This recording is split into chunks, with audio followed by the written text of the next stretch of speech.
우리가 지금 지난주에 사사기 17장의 내용을 보았습니다. 사사기 17장부터 21장까지는 사사기의 결론에 대한 부분이라고 할 수 있어요. 사사기 결론은 두 가지라고 했습니다. 17장, 18장으로 시작되는 사사기 결론 1과요. 그리고 오늘 보는 사사기 19장부터 시작되는 것이 사사기 결론 2에 해당되는 부분이라고 할 수 있어요. 우리가 지난주에 사사기 17장을 봤죠. 미가가 제사장을 세우고 온갖 신당을 만들고 이런 모든 것들은 자기가 복을 받으려고 했던 행위였다는 거예요. 근데 18장에 이르게 되면 어떤 사건이 벌어지냐면 이 단지파가 등장하게 돼요. 단지파. 하나님께서 분명히 정복하라는 그 땅이 있는데 그 정복해야 될 그 땅을 정복하지 못하고 이곳저곳 돌아다니는 거예요. 어디가 좋나 어디가 좋나. 이 표류하는 이 돌아다니는 이 제사장이나 제사장도 마찬가지죠.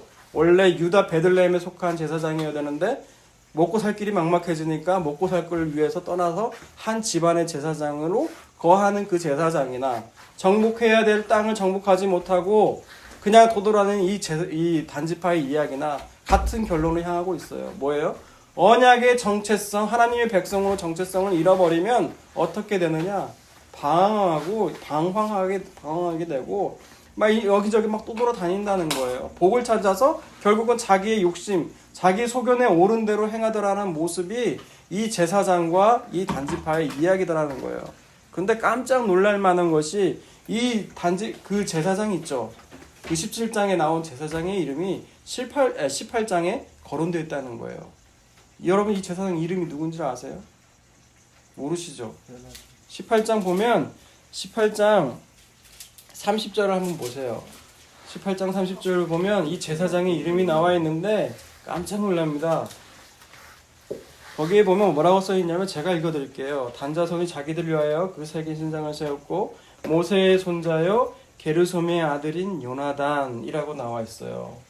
누구의 손자라고요? 모세의 손자라는 거예요. 모세의 손자. 놀라지 않아요? 저는 깜짝 놀랐는데.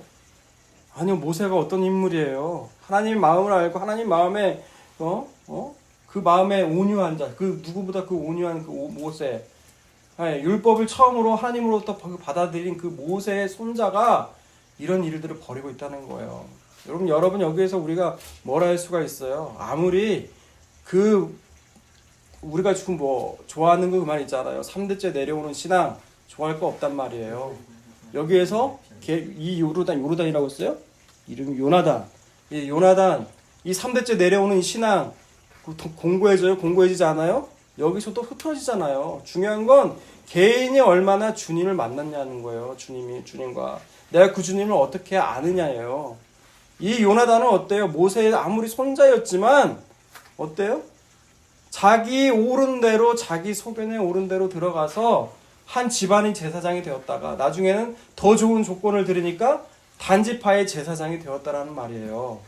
근데 여러분 단지파가 나중에 역사에서 어떻게 사라지는 줄 아세요? 요한계시록에서 12지파의 이름 중 단지파는 빠지고 말아요. 그 생명책에서 지워진다고요. 여러분 그 점을 아시길 바랍니다. 여러분 자기 소견에 결국 옳은 대로 행하면 어떻게 돼요? 그 생명책에서 지워지는 그런 아픔을 겪게 된다는 거예요. 근데 오늘 19장에 보면 이제 또 레위인이 등장하게 됩니다. 우리 19장 1절을 한번 읽어볼까요? 19장 1절을 읽습니다. 시작. 이스라엘의 왕이 없을 때 그때 예브라임 선지 구석에 거류하는 어떤 레위 사람이 유다 베들레헴에서 첩을 맞이하였더니 1절에 읽어보니까 그때 왕이 없었대요. 똑같이 18장 1절과 같은 구조를 취하고 있어요.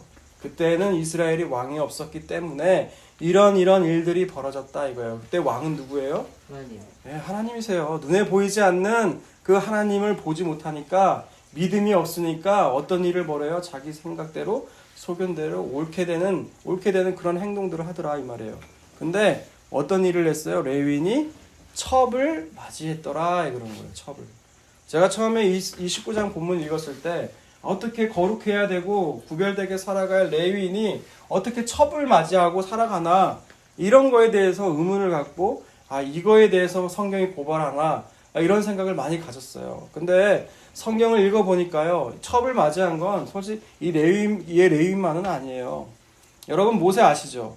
모세가 자기 아내가 죽고 나서 아내를 또 맞이합니다.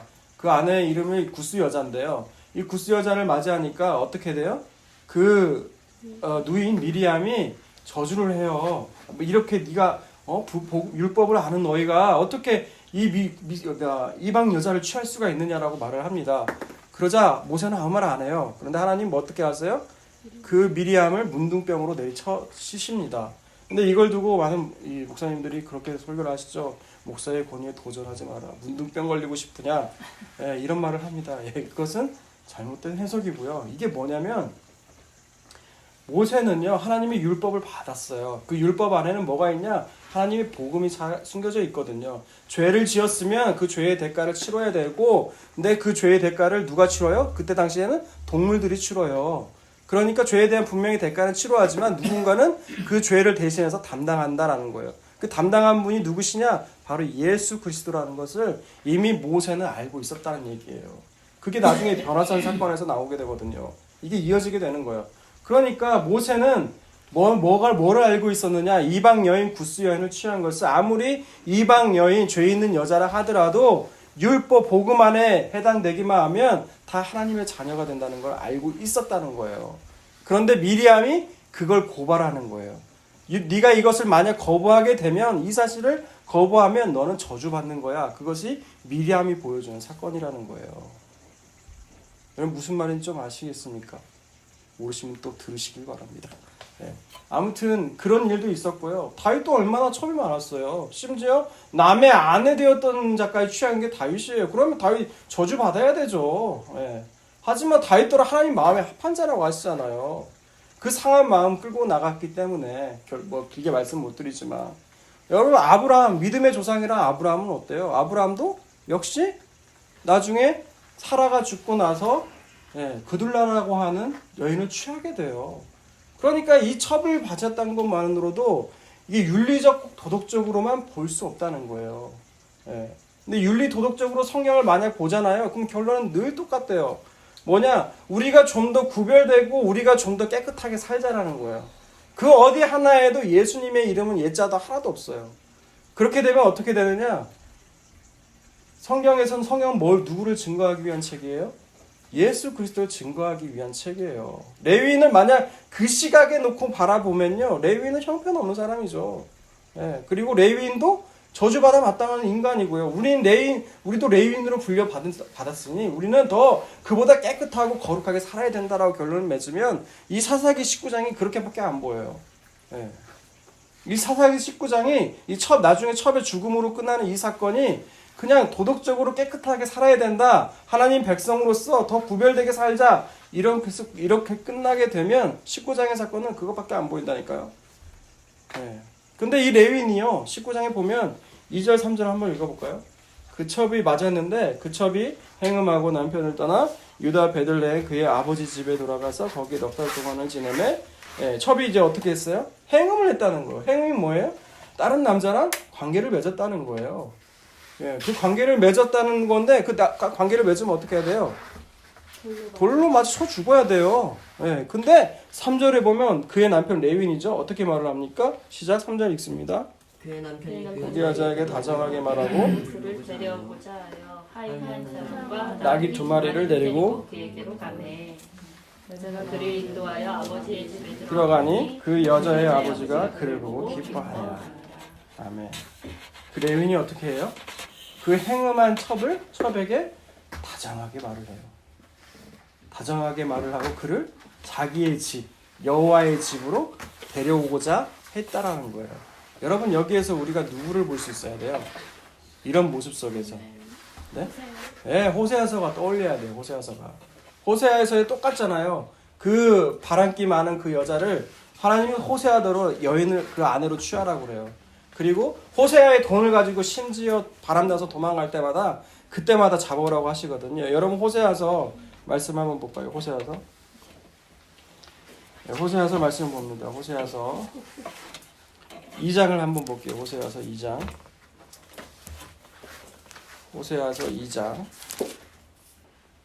호세아서 2장 봤습니까?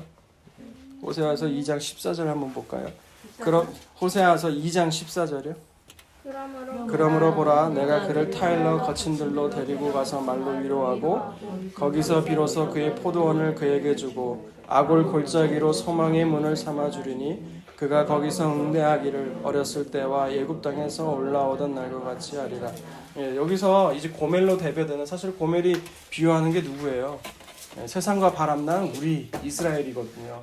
그 이스라엘을 어떻게 하나님이 너희가 거기서 응대하기를 어렸을 때와 애굽 땅에서 올라오던 날과 같이 하리라. 마치 내가 그 애굽 땅에서 올라오던 그 이스라엘의 처음으로 하나님과 만났던 그 신혼 첫날과 같이 마치 너희를 그렇게 아껴주고 사랑하겠다는 거예요. 너희가 그렇게 바람을 피고 도망갔어도 내가 너를 다시 데려와서 내가 너를 그렇게 아껴주겠다고 하나님 말씀하시는 거예요. 15절 읽습니다. 16절, 18절 계속 있습니다. 시작. 내 여호와께 이르시되 그날에 내가 나를 내 남편이라 일컫고 다시는 내 바알이라 일컫지 아니하리라. 바알들의 이름을 그의 입에서 제거하여 다시는 그의 이름을 기억하여 부르는 일이 없게 하리라. 그날에는 내가 그들을 위하여 들짐승과 공중의 새와 땅의 곤충과 더불어 언약을 맺으며 이 땅에서 활과 칼을 꺾어 전쟁을 없이 하고 그들로 평안히 눕게 하리라. 네, 바알의 이름을 하나님께서 네 입에서 영원히 제거하겠다는 거예요. 그렇게 해서 다시 돌아오게 해서 내 사랑을 보여주고 너희로 하여금 그 바알, 그 우상, 너희가 그렇게 좋다고 세상 쫓아다니는 그것들을 내가 그거 생각도 안 나게끔 내가 그렇게 해주시겠다는 거예요. 그러면서 뭐라고 말씀하시냐? 19절 읽습니다. 시작. 내가 내게 장가들어 영원히 살되 공의와 정의와 은총과 긍휼이 여김으로 내게 장가들며. 하나님 우리에게 장가드시겠다는 거예요. 어떻게 장가를 들어요? 우리에게 장가를 들러 영원히 사시겠다는 거예요. 근데 무엇으로 장가를 듭니까? 공의와 정의라는 거예요. 여러분 공의와 정의는 죄에 대해서 그냥 넘어가는 것이 아니에요. 그 죄에 대해서 책망하고 심판하는 거예요. 우리의 수치를 드러내는 것이 공의와 정의예요. 그걸 완전히 드러내시겠다는 거예요. 우리가 세상의 주와 바람을 피자고 막 도망갈 때 하나님께서 그것이 그 죄악과 수치를 하나님 우리를 드러내시겠다는 거예요. 그러면서 또 그 동시에 뭐를 주십니까? 은총과 긍휼히 여겨주신다는 거예요. 우리가 기독교에 대해서 잘못 아는 게 있어요. 뭐냐? 하나님은 사랑이 하나니까 그냥 덮어주시고 넘어가신다는 거예요. 아니에요. 여러분 죄에 대한 대가는 반드시 치러야 된다는 거예요. 우리가 그 죄를 졌으면 세상에서도 심판을 받습니다. 심판을 받고 형벌을 받아요. 하나님도 마찬가지예요. 우리가 죄를 짓지만 그 죄는 세상이 짓는 죄와는 달라요. 그 죄에 대한 대가도 우리가 이 세상에서 받아요. 만약에 우리가 다른 사람 돈을 속여서 빼앗는 일이 있으면 그 죄에 대한 대가는 반드시 받습니다. 그 죄를 그냥 넘기시지 않아요.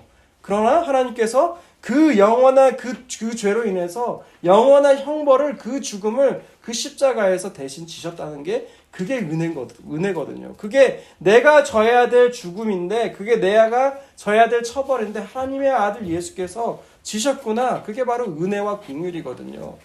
아무튼 그렇게 된다는 거예요. 근데 하나님이 또 어떻게 하시냐? 20절 어떻게 하시냐? 읽습니다. 시작. 진실함으로 내게 장가들리니 내가 여호와를 알리라. 우리가 하나님을 알 것인데 하나님을 아는 방법이 뭐라고 나와 있어요? 진실함으로 그 신실함으로 장가를 든다는 거예요. 이게 뭐예요? 너는 계속해서 바람을 피우겠지만 내가 어떠한 상황이 일으켜서라도 내가 너를 반드시 내가 있는 곳으로 너를 데려오겠다는 거예요. 그게 하나님의 신실함이라는 거예요.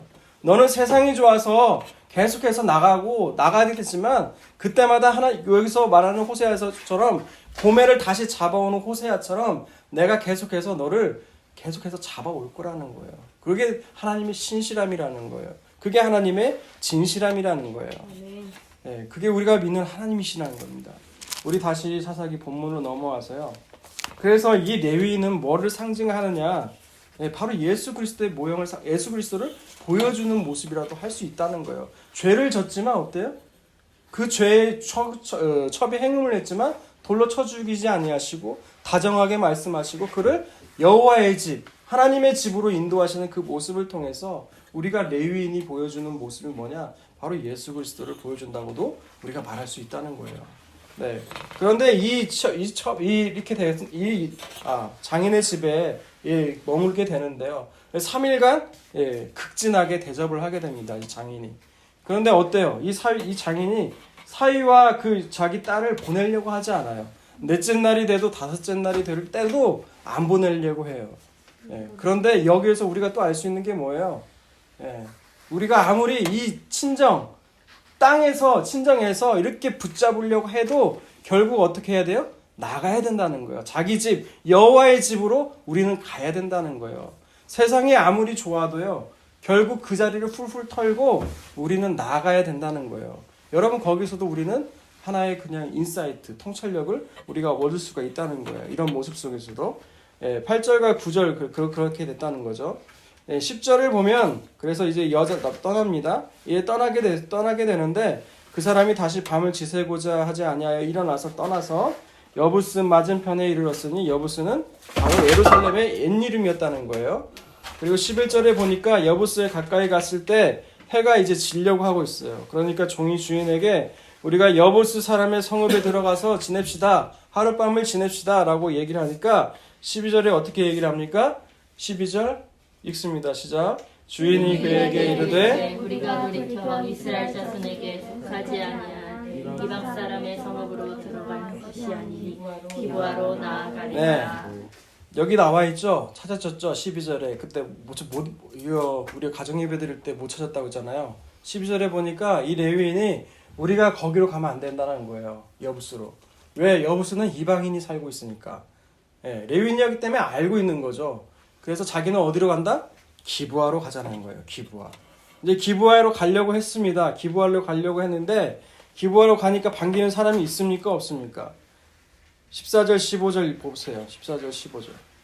모두 앞으로 나아가더니 베냐민에 속한 기부에 가까이 이르러 해가 진지라. 기부에 가서 유숙하려고 그리로 들어가서 성읍 넓은 거리에 앉아 있으나 그를 집으로 영접하여 유숙하게 하는 자가 없었더라라는 거예요. 마치 예수님이 이 땅에 오셨지만 누구도 환영하는 이가 없었더라라는 것을 똑같이 보여주는 장면이라고 우리가 할 수가 있어요.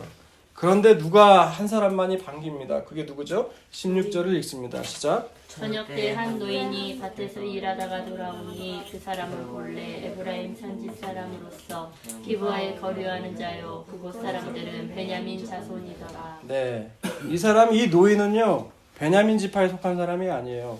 거류하는 나그네 이방인 이자만이 이 레위인을 환대했더라 이 말이에요. 그런데 이제 이 환대에서 이 집에 있는데 어떤 일이 벌어지죠? 22절에 보니까 22절을 읽어봅시다. 22절 읽습니다. 시작. 그들이 마음을 즐겁게 할 때에 그 성읍의 불량배들이 그 집을 에워싸우고 문을 두들기며 집주인 노인에게 말하여 이르되 내 집에 들어온 사람을 끌어내라. 우리와 그가 관계하리라 하니. 그 집에 들어온 사람이 누구예요? 레위인이에요. 레위인. 남자예요. 남자. 이 불량배들이 그 레위인 남자를 끌어내라. 우리와 관계하겠다라고 얘기를 하는 거예요. 그러니까 이 집주인이 어떻게 얘기합니까? 23절 읽습니다. 시작. 집주인 그 사람이 그들에게로 나와서 이르되 아니라 내 형제들아 청하노니 이 같은 악행을 저지르지 말라. 이 사람이 내 집에 들어왔으니 이런 망령된 일을 행하지 말라. 뭐라고 말을 해요? 이런 악령된 일, 악행을 행하지 말라고 그래요. 이방인이 볼 때도 이 나그네가 볼 때도 이건 분명히 악행이라는 거예요. 근데 그만큼 이 베냐민 지파 사람들이 어때요?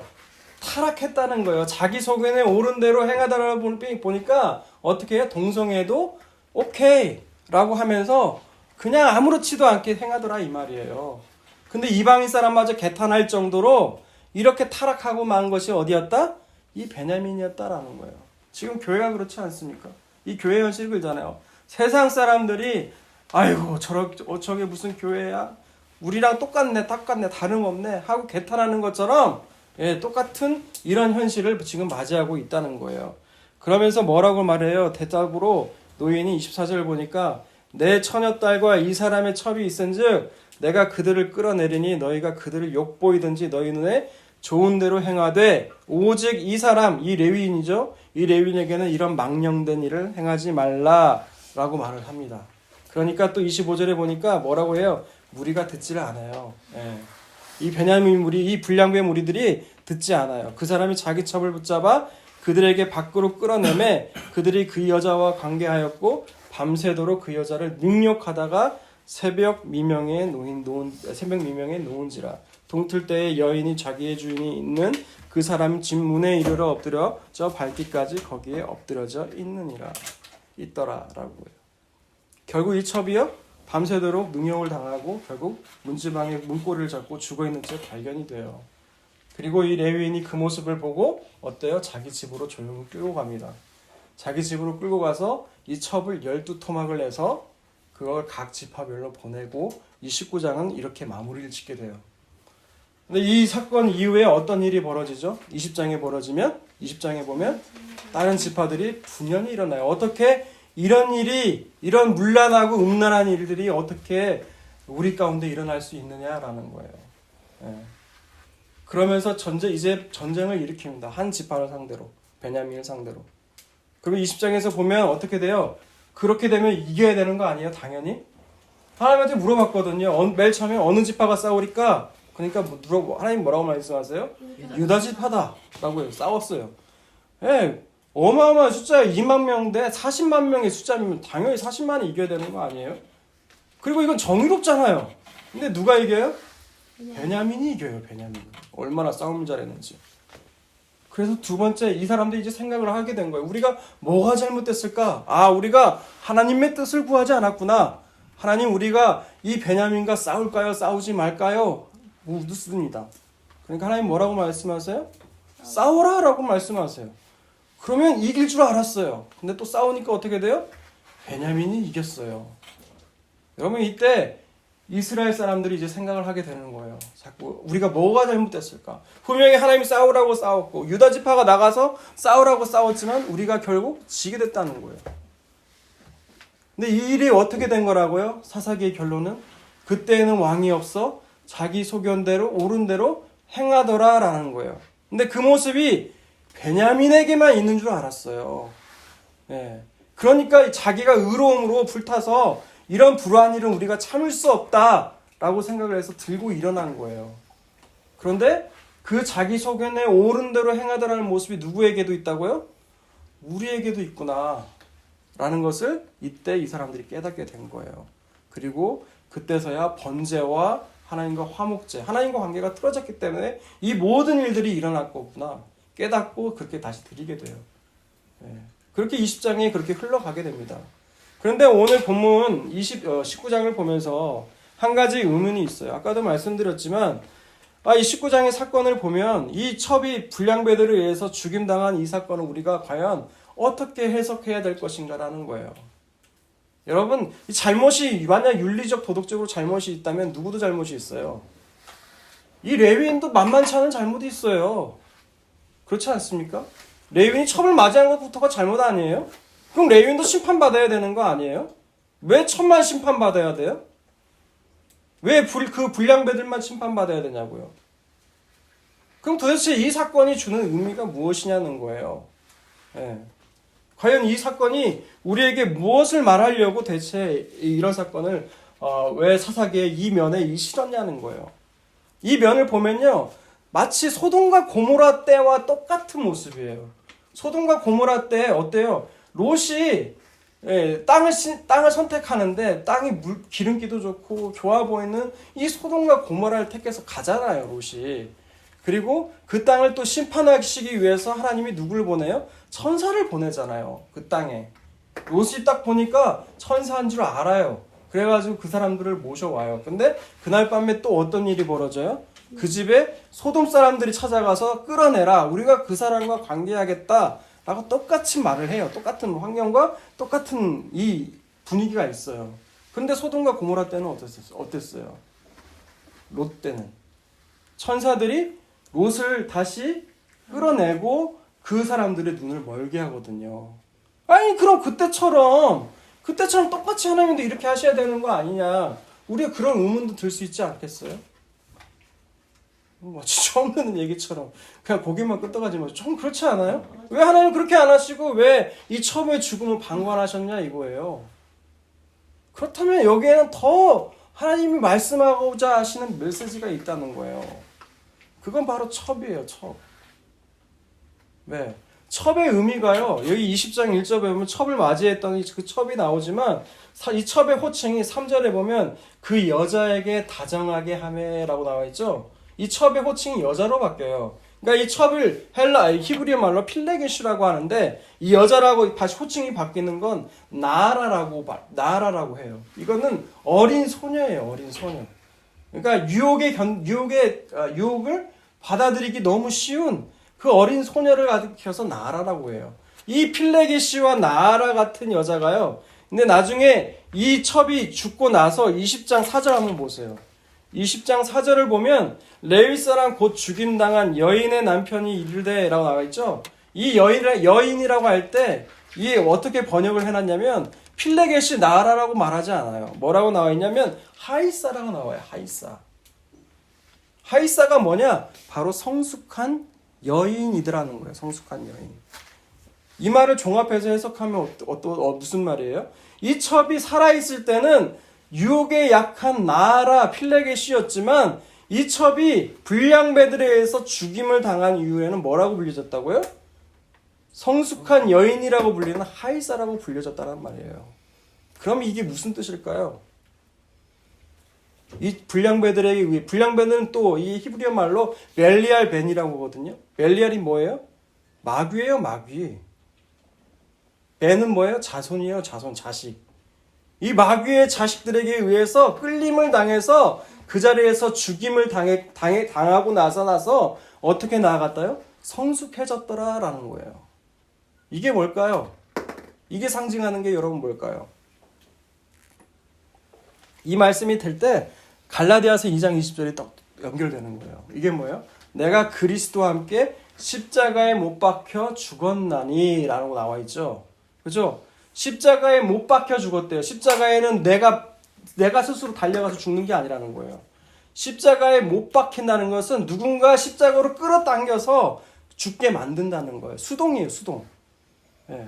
이 첩이 마치 벨리알 벤 마귀의 자식들에 의해서 끌림을 받아가지고 죽임을 당한 것처럼 마찬가지로 오늘날 이 현실 속에서 이 똑같은 일들이 우리에게 벌어진다는 거예요. 하나님께서 우리로 하여금 성숙하게 하시려고 벨리알 벤 마귀의 자녀들, 세상의 자녀들에게 우리에게 내어 맡기실 때가 있다는 거예요. 그럼 어떤 일이 벌어져요? 수치와 조롱을 당해요. 예. 그 여인 수치와 밤낮도록 강간당했잖아요. 수치와 조롱을 당해요. 멸시를 당한다고요. 그리고 심지어 자기 목숨까지도 죽을 수도 있다는 거예요.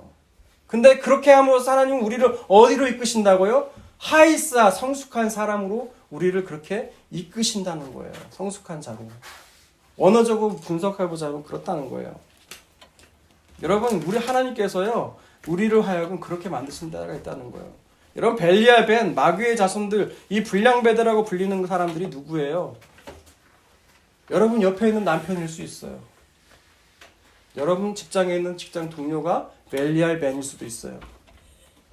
그리고 내 자녀들이 벨리알 벤일 수가 있어요. 얘네들이 어떻게 이끌어요? 우리를 수치와 조롱과 멸시와 이런 분위기로 우리를 끌어내린다는 거예요. 그럼 우리는 어떻게 해야 돼요? 고통스러워요. 그 가운데서. 하나님, 내가 예수를 믿었는데 왜 내게 이런 일이 벌어져요? 우리가 그런 말을 할 수가 있어요. 근데 하나님은 어떻게 하신다고요? 우리를 하이사, 성숙한 사람으로, 예수 그리스도로, 우리가 아까 찬양을 불렀죠? 찬양을 불렀잖아요. 예수가 당한 것, 예수를 닮기 원하네라고 했다면 예수가 당한 그 수치와 조롱, 멸시와 천대 우리 삶 가운데 벌어져야 된다는 거예요. 세상 사람들이 아이고 저렇게 선한 이가 어디가 있냐고, 우리가 환송받고 칭송받고 하는 게요, 그게 복음 아니라는 거예요. 우리가 잘했어요. 뭐 논리적으로 윤리적으로 흠집받을 만한 이런 일 벌이지도 않았다고요. 그런데 세상은 어떻게 돼요? 우리를 보고, 그 예수를 보고 우리를 멸시와 천대와 수치와 조롱 가운데 우리를 끌어들인다는, 우리를 그렇게 한다는 거예요. 대한다는 거예요. 여러분, 그게 복음의 길이라는 거예요. 복음의 길. 여러분, 요한복음 15장 한번 보세요. 요한복음 15장. 요한복음 15장.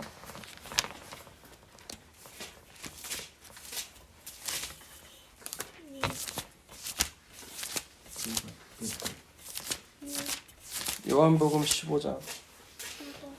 요한복음 15장 18절과 19절 한번 읽어보세요. 세상이 너희를 미워하면 너희보다 먼저 나를 미워한 줄 알라. 너희가 세상에 속하였으면 세상이 자기의 것을 사랑할 것이나 너희는 세상에 속한 자가 아니요 도리어 내가 너희를 세상에서 택하였기 때문에 세상이 너희를 미워하느니라. 네, 뭐라고 하니까 이 말씀이 그렇게 연결되는 거예요.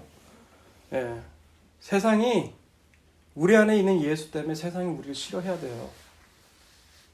환대하면 안 된다는 거예요. 환대한다는 건 뭐예요? 너는 아직도 세상에 속했다는 거예요. 우리 안에 예수 때문에 세상이 우리를 멸시하고 무시하고 천대받고 이런 신세로 우리가 그렇게 돼야 된다는 거예요. 근데 누가 그 무시와 멸시 좋아하냐는 거예요. 여러분 무시와 멸시 받는 자리 스스로 들어가길 원하세요? 저부터도 싫어요. 이 설교라서 밝힐 수는 없지만 저도 무시받는 자리를 알아요. 그렇기 때문에 가기가 싫어요. 왜 내가 굳이 애써서 그리로 가야 되나? 이번 주에도 그런 만남이 있었거든요. 근데 내가 그때 생각하기를 어떻게 생각하냐면 내가 왜 굳이 이런 무시를 받아야 되고 왜 그런 인간 같지도 않은 그런 눈빛을 내가 견뎌야 되면 내가 왜 스스로 가야 되지? 근데 하나님은 원하시는 게 뭐예요? 그게 십자가의 자리라는 거예요. 그게 십자가에 못 박혀 죽어야 되는 자리가 바로 그 자리라는 거예요. 여러분 좀 이 말씀이 이해가 되세요? 아직 이해가 안 되실 분도 있을 거예요. 그런데 하나님은 때가 되시면 예수를 닮기 원하는 우리의 마음의 소원을 반절하셔서요. 그런 자리를 이끄신다고요. 멸시를 당하고 천대를 당하고 누구도 환영 안 해줘요. 특히나 우리 집안 같은 경우는 이제 친가 같은 경우에는 이제 예수 믿어서 그런지 몰라도 다른 집 가면 어떻게 돼요? 멸시 천대 받아요. 근데 목사님들이 참 하는 게 어디 가서 대접받는 게 참 익숙하잖아요. 그런데 이 대접받지 못하는 그런 분위기에 가보세요. 그런데 가고 싶나? 근데 그 자리가 어떤 자리라고요? 예수님께서 우리를 십자가의 자리로 우리를 끌어당기는 그런 자리라는 거예요. 여러분 수치와 조롱을 당할 때 기억하시기 바랍니다. 이 첩의 죽음처럼 하나님께서 우리 성도들을 그렇게 우리를 그 죽음으로 인도하고 계신다는 그 사실을 기억하시길 바랍니다. 그렇기 때문에 이 성도의 죽음 때문에 20장에 보면은 그 심판이 하나님이 그래서 세상을 향해서 심판하시는 거예요. 그렇게 말씀이 연결된다는 거예요. 그런 줄 알고 우리가 수치와 조롱과 멸시와 이런 것을 받을 때 예수 그리스도의 죽음을 생각하면서 잘 견뎌내시는 우리가 되시길 주님의 이름으로 축복합니다. 왜 첩의 죽음이 이게 성도의 죽음이고 그리고 20장에 이어지는 이 심판이 왜 심판이 이루어지는가에 대한 부분을 조금 더 풀어 설명을 하자면 만약 여러분 이 첩의 죽음이 그리고 첩이 12토막이 내서 이 심판 받는 거에 대해서 20절에 20장에 보면 그 12지파가 일어나서 11지파가 일어나서 이 베냐민을 심판하는 모습을 보게 됩니다. 근데 이게 사실 납득이 안 가요. 일개 첩의 죽음이 어떻게 11개 지파가 들고 일어나게 되느냐가 이해가 안 가는 대목이거든요. 그러니까 이 첩의 죽음이 단순한 죽음이 아니라는 거예요. 만약 이 첩이 죽음이 아니라 레위인이 죽었다면 아마 11개 지파가 일어나는 게 당연했겠죠. 근데 이 첩도 그냥 행음한 첩이에요. 첩에게 문제가 또 있었고 이 첩이 결국 강간당해서 12토막이 돼서 20장에 보면 이제 11개 지파가 들고 일어나는 또 그 심판을 불러일으키는 대목이 이어져야 되는데 이걸 만약 윤리 도덕적 관점으로 보게 된다면 이게 이해가 안 간다는 거예요. 그래서 이 첩의 죽음은 도대체 무슨 죽음이냐? 세상이 좋아서 간음하면서 사는 이 첩의 죽음이 바로 이 성도의 죽음과도 유사하다는 거죠. 그래서 하나님께서는 이 첩의 죽음을 통해서 이 불량배들, 세상의 마귀의 자녀들, 마귀의 자녀들이 내어줌으로써 우리를 수치와 조롱과 멸시와 심지어 죽음에까지 이르는 그 자리로 하나님이 우리를 초대하신다는 거예요. 그게 바로 십자가의 죽음의 자리라는 것입니다. 그래서 하나님께서는 우리를 어떻게 해요? 하사, 더 성숙한 사람으로 우리를 하나님께서 이끌고 만드시는 그 자리라는 것이죠. 그 자리로 초청하시는 그 하나님의 인도하심을 따라 살아가는 우리가 모두가 되시기를 주님의 이름으로 축원합니다. 아멘.